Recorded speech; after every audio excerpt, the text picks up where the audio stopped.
प्रकृति का दिव्य संदेश है कोरोना के रूप में पूरे मानव जगत को। और हमने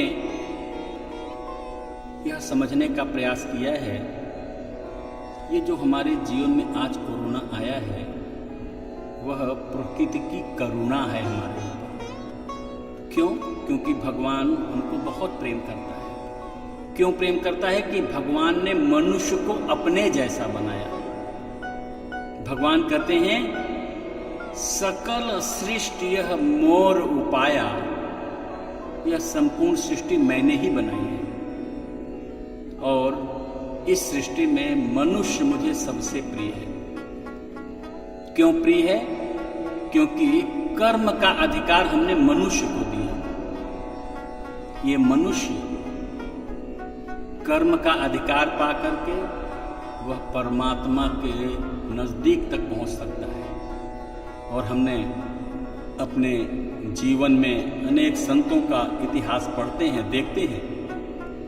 साधारण मनुष्य से वह किस तत्व तक आत्म तत्व से परमात्मा तत्व तक पहुंच गए।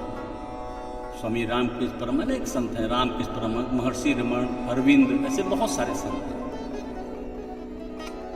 लेकिन मनुष्य को भगवान ने जो कर्म का अधिकार दिया था वह अपने तक पहुंचने के लिए। कर्म का अधिकार पाकर मनुष्य ने अपने कर्म के अधिकार को खो दिया, अपने दायित्व को भूल गया, अपने कर्तव्य को भूल गया कि मैं किस लिए आया था। और भगवान ने ये मानव साधन दिया है। मानव शरीर क्या है? साधन। बड़े भाग मानुष तनु पावा, असुर दुर्लभ सद ग्रंथ निगावा। साधन धाम मोक्ष कर द्वारा, और पाए न जहीं पर लोक संवारा। सो परत्र दुख पावई, और सिर धुनि धुनि पछिताई। काल ही कर्म ही ईश्वर ही, मिथ्या दोष लगाए। का विचार करें, यह मानव इस जीवन को देखकर भगवान को कितनी तकलीफ होती है। कोई भी पुत्र को गलत दिशा में देखकर उसके जीवन को, बच्चा अपने जीवन को अपने ही कारण नरकी बना ले, सारे साधन संपन्न होते हुए भी, तो माँ बाप को बहुत कष्ट होता है। तो आज यह मानव जो भगवान ने इसको एक दिव्य वरदान दिया, कर्म का अधिकार दिया, कर्म योनि बनाया, भोग योनि से ऊपर बनाया। और कैसे बनाया? कबहू की करी करुणा नर देही, देत ईश बिनु हेतु सनेही। हमारा जो आध्यात्मिक विज्ञान है कहता है, स्पिरिचुअल साइंस कहता है, हम पहले 84 लाख योनियों में, भोग योनि में अपने कर्मों का दुख भोग रहे थे, रो रहे थे, बिलख रहे थे, तड़प रहे थे, भगवान से माफी मांग रहे थे, भगवान मुझे क्षमा करो, मुझे क्षमा करो। भगवान की करुण कृपा कटाक्ष हो गई उस जीव पर, तो भगवान ने क्या कर दिया? उस जीव को मानव जीवन दे दिया।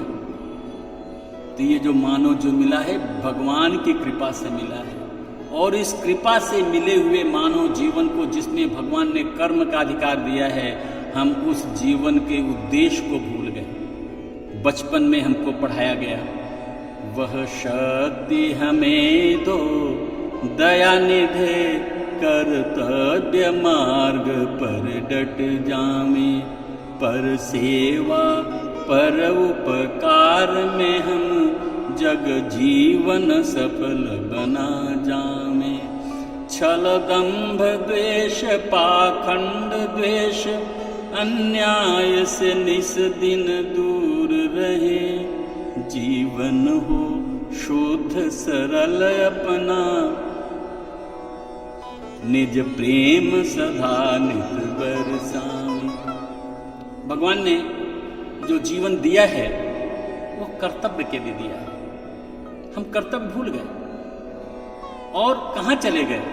हमारा आहार, हमारा विचार सब पशु योनि का चला गया। जैसे शेर मांस का शिकार कर रहा है, वो तो जिंदा कर रहा है, हम तो मुर्दा खा रहे हैं। अब सोचिए, हमारा आहार दूषित, हमारा विचार दूषित, हमारा व्यवहार दूषित, हमारी वाणी दूषित, क्या बचा है? कुछ भी नहीं बचा। और हमने अपने जीवन को स्वयं नरकी बना लिया अपने आहार से। एक बात समझ लीजिए, हमारे शरीर का गहरा संबंध हमारे आहार से है। बिना आहार के हम नहीं रह सकते। आहार का गहरा संबंध हमारे विचार से है। जैसा खाएंगे अन्न वैसा बनेगा मन, जैसा होगा आहार वैसा होगा विचार। अगर आप तमोगुणी मांसाहारी आहार खा रहे हैं, शराब पी रहे हैं, नशा कर रहे हैं, तो आपका विचार भी वैसा हो जाएगा। तो दोषी कौन? शराब बनाने वाला कि शराब पीने वाला? मांस बेचने वाला कि मांस खरीद कर बनाकर खाने वाला? अरे भैया, प्रकृति में तो सब कुछ बना हुआ है, लेकिन विवेक भी तुमको दिया है कि हम मनुष्य हैं, हमारा क्या कर्तव्य है। हमें कर्म का अधिकार मिला है, तो हम कौन सा कर्म करें। कर्म से मतलब हम किस प्रकार का आहार लें, किस प्रकार का वाणी बोलें, किस प्रकार का अपने व्यवहार करें अपने आसपास, उससे हमारा मानव जीवन संपन्न और सुखी बनेगा। अगर आज हम अभाव अशांति के शिकार हुए हैं, अगर हम रोग शोक भय वियोग के शिकार हुए हैं, तो इसका दोषी न कोई व्यक्ति है, न कोई प्रकृति है, न कोई परिस्थिति है, न कोई घटना है। इसके दोषी हम स्वयं हैं। हम स्वयं जिम्मेदार हैं। अगर आप आज भी प्रकृति के इस दिव्य संदेश को सुनने का सामर्थ्य रखते हैं और समझने का सामर्थ्य रखते हैं, तो आपके जीवन से दुख मिट जाएगा। मैं दावा करता हूँ, रामचरितमानस का दावा है, और मैं वहीं पर अपनी बात को, वाणी को विराम भी दूंगा।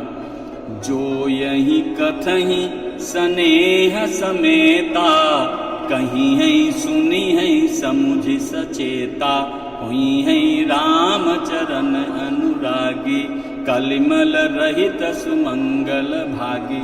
अर्थात अगर आप अपने विचार को बदलेंगे तो वाणी बदलेगी, अगर अपनी भावना बदलेंगे तो व्यवहार बदलेगा। लेकिन माय डियर फ्रेंड, विचार भावना का संबंध तो आपके आहार से है। तो करही, रामचरितमानस में फिर दिव्य संदेश दिया आहार के लिए, करही आहार शाक फल कंदा। आपका आहार शाक फल कंद होना चाहिए, अनाज कम से कम। और हम क्या कर रहे हैं? जो पशुओं का भोजन है, वो आहार हम मनुष्य होके कर रहे हैं। तो बताइए, आप कर्म योनि से कहाँ जा रहे हैं? अपने को भोग योनि में धकेल रहे हैं। कोई किसी को भोग योनि में नहीं ले जा रहा है। ये मनुष्य स्वयं अपने विचार से, अपने आहार से, अपने व्यवहार से, अपने आचरण से ही भोग योनि में जा रहा है, और भगवान को दोषी बनाता है कि हम तो भोग रहे हैं, तो हमारा समय खराब है, हमारा कर्म खराब है। तो मतलब क्या है? ये जो हम दोषी बना रहे हैं, तो ये दोषी भगवान नहीं है। आज ये जो प्रकृति का दिव्य संदेश, जो प्रकृति की करुणा पूरी मानवता को लेसन देने के लिए आई है कोरोना के रूप में। अरे यार, काहे कोरोना? कोरोना माने काहे कोरोना? अपने को सुधारो ना। काहे कोरोना? अपने को सुधारो ना। ये प्रकृति रूपी माँ कहती है, बेटा काहे कोरोना, अपने को सुधारो ना। तुम तो तमोगुणी हो गए, रजोगुणी हो गए, तुम्हारा आहार दूषित हो गया, तुम्हारा विचार दूषित हो गया। तुम न बेटी देख रहे हो, न बहन देख रहे हो, कहाँ चले गए तुम? हमने तुमको बनाया किस लिए था? तुम कहाँ चले गए? तो बेटा रो मत। कोरोना, काहे कोरोना? बेटा सुनो ना और अपने को सुधारो ना। तो कोरोना आपको संदेश दे रहा है, क्या हो जाए? हम तमोगुण को छोड़ें तुरंत, और रजोगुण को कंट्रोल करें, और सतोगुण के मार्ग पर चलें। हमको प्रकृति का सहयोग मिलेगा, और प्रकृति के द्वारा परमात्मा का कृपा मिलेगी, और हमारा जीवन, जो आज हम भोग योनि की ओर डाइवर्ट हो रहे हैं, अधोगति की ओर जा रहे हैं, अगर आपने रजोगुण तमोगुण को सतोगुण से संतुलन कर लिया तो आपका जीवन हर प्रकार से सुखी हो जाएगा। इसीलिए कोरोना आया है। इस दिव्य संदेश को समझें, इसको प्रकृति का प्रकोप न समझें, इससे भयभीत न हो। और पूरे राजनेता भी कर रहे हैं, हमारे अग्रणी भी कर रहे हैं, डॉक्टर भी कर रहे हैं, सब जितने भी अच्छे अच्छे संत लोग हैं सब कर रहे हैं। कोरोना से डरो मत, कोरोना के साथ जीने का अभ्यास करो। जीने का अभ्यास से मतलब मृत्यु में पहले तुम्हारे यहाँ कितनी भीड़ लगती थी, अब 20, 25, 50, 100 तक। तो तुम्हारा पूरा कल्चर बदल रहा है। और धीरे धीरे ये कोरोना भी 2 साल नहीं जाएगा, भूल जाना, जाएगा नहीं। जब तक तुम अपने आप को भोग योनि से, जहां भोग योनि की ओर जा रहे हो जबरदस्ती, जब तक तुम भोग योनि से अपनों को कर्म योनि में ट्रांसफर नहीं करते, जब तक अपने तुम मनुष्य नहीं बनते, तब तक कोरोना तुमको छोड़ेगा नहीं, ये तुमको रोके रहेगा। और जिस दिन प्रकृति का यह संदेश मानव जीवन को मनुष्य बनाने में सार्थक हो गया, उसी दिन कोरोना का अस्तित्व भी खत्म हो जाएगा। तो माय डियर फ्रेंड, ये कोरोना माने काहे कोरोना, सुनो ना, अपने को सुधारो ना। इसलिए मैं तो यही कहूँगा, भगवान का दिव्य संदेश है कोरोना, भगवान प्रकृति का दिव्य संदेश है कोरोना।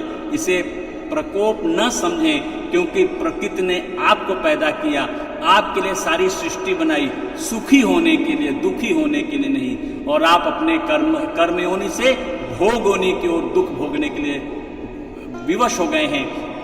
तो प्रकृति ने आपको भोग योनि से कर्म योनि की ओर, कर्तव्य पथ पर बढ़ाने के लिए ये कोरोना का करुणा आप पर बरसाई है।